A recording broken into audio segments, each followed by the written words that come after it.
अभी तक के जो कागजात हैं उनका परिशीलन करने पे तो ये पाया जाता है कि जिस कोतवाली में आप बैठे हैं ये भी जो 1905 या 1906 में बनी है, ये भी एक वक्फ प्रॉपर्टी है।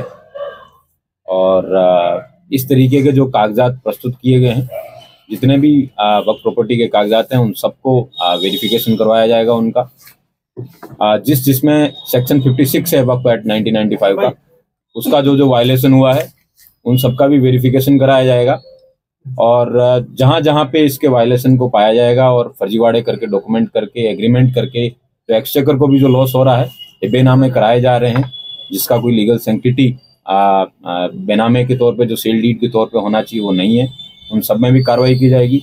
और इस पर्टिकुलर केस में जो रिपोर्ट एसडीएम, सीओ और ईओ ने दी है उसके आधार पे एक अभियोग पंजीकृत किया जाएगा और आगे की विधिक कार्रवाई सुनिश्चित की जाएगी। सर, ये अभियोग किसके खिलाफ पंजीकृत करेंगे आप?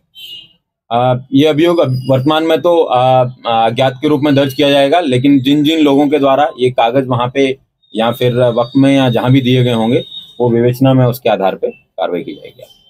सर, जो कमेटी की रिपोर्ट बनी है उसमें क्या आया है, कितना पेरीमीटर, कितना एरिया को वक्फ की प्रॉपर्टी बताया गया है, और जो कल्की मंदिर है स्पेसिफिकली क्या उसे भी वक्फ की श्रेणी में रखा गया है?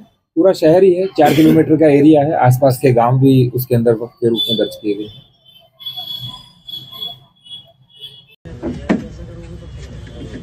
वर्तमान में जो विवादित धर्म स्थान है उसके सामने सत्यव्रत पुलिस चौकी का निर्माण हो रहा है। इस पुलिस चौकी के विषय में एक हमें उर्दू के अंदर डॉक्यूमेंट मिला था।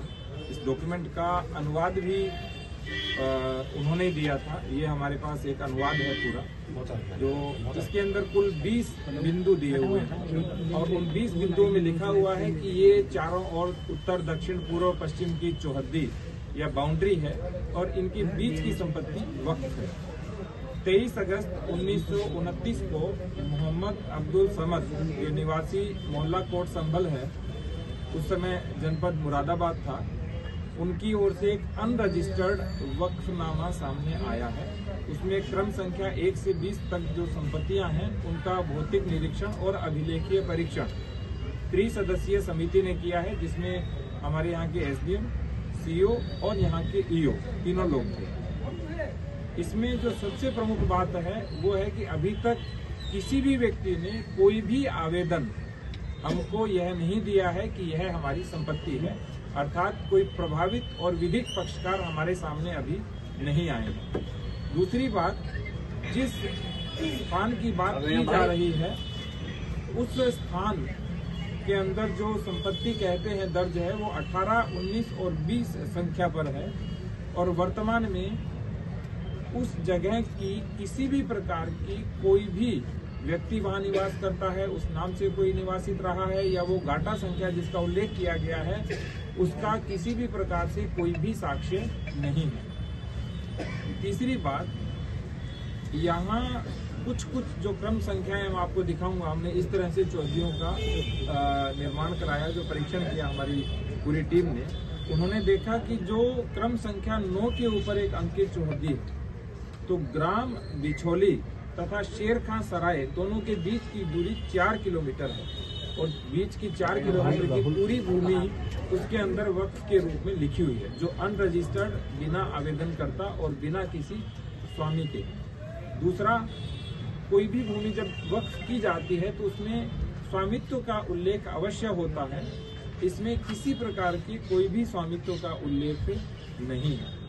तीसरी बात, वर्तमान जो भूमि है वहां पर कोई मकान स्थायी अस्तित्व में नहीं है, किसी प्रकार के जो नाम दिए गए हैं उस प्रकार के नाम भी वर्तमान में अस्तित्व में नहीं है। तो इससे ये प्रश्न चिन्ह उठता है कि जिस भूमि की बात की जा रही है, जो वक्फ की गई है, उसकी वास्तविकता क्या है। किसी ने अभी इसके विषय में हमें अवगत नहीं कराया है।